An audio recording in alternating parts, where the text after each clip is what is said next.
So yun guys, today nandito tayo sa Santa Ana, Manila, no. So susunduin natin ang Our Lady of Abandon dahil dadalaw siya sa aming parokya sa San Antonio de Padua Parish. So medyo pumiyok pa ako ron, no. Pasensya na po, medyo first time lang po, no.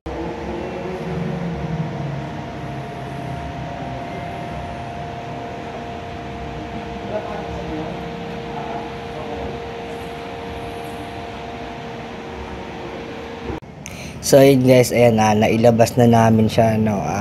So yun, gusto ko rin magpasalamat sa Singgalong Main, Paco Singgalong at Singgalong Quirino. Maraming salamat po sa inyong suporta at pagtugon sa aming panawagan. So ayan, inaayos lang yung paglalagyan dun sa pick up. And then, ayan, naiyakyat na nga nila ang mahal na birhen. So syempre, safety reason lang din, no, kailangan lang din na may tao dun sa taas. Then syempre, waiting na lang din tayo dyan.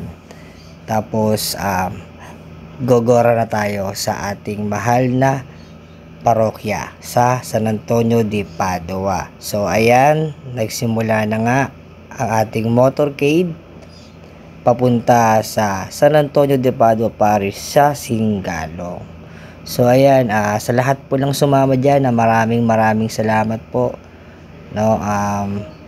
Palagi po kayo mag-ingat, no. So yun, ngayon dito na kami sa may Pedro Hill. So yun guys, so ayan, no, naglalakbay na kami papunta sa aming parokya. So yun guys, ayan, ngayon dito na kami sa may Quirino Highway, no. So ayan na nga, malapit na kami mag-U-turn yan, no. Ilang tipa na lang. So ayan, nandito na kami sa may Singgalong, at konti na lang makakapasok na siya sa San Antonio de Padua Parish, Singgalong. So ayan na nga po, no, dumating na ang ating mahal na ina nanggaling pa lang Santa Ana, Manila para dalawin si San Antonio. So syempre guys, first time to, no, sa aming parokya. So yun guys, maya ibababa na rin siya, no. Ayan, huminto na, no. Medyo inaayos na rin dyan. Ready na rin ang lahat.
So yun guys, no, nakikita nyo naman, sobrang saya ng mga tao na masilayan nila si Our Lady of Abandon, no.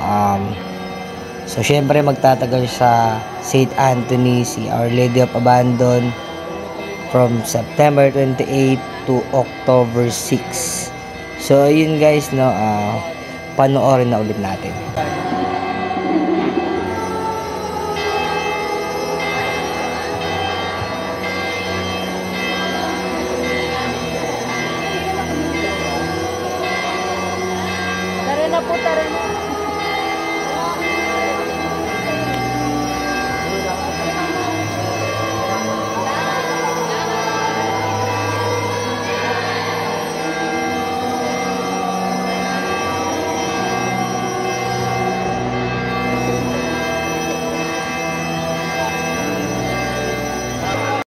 So yun guys, ibababa na siya, no, sa may altar para sa kanyang pagdalaw sa aming parokya. So yun guys, no, bago ko matapos tong video na to, no, maraming salamat po sa 299 subscribers, no. Pagpalain nawa po kayo ng poong may kapal at God bless po sa inyong lahat. So yun guys, see you on next vlog. Thank you.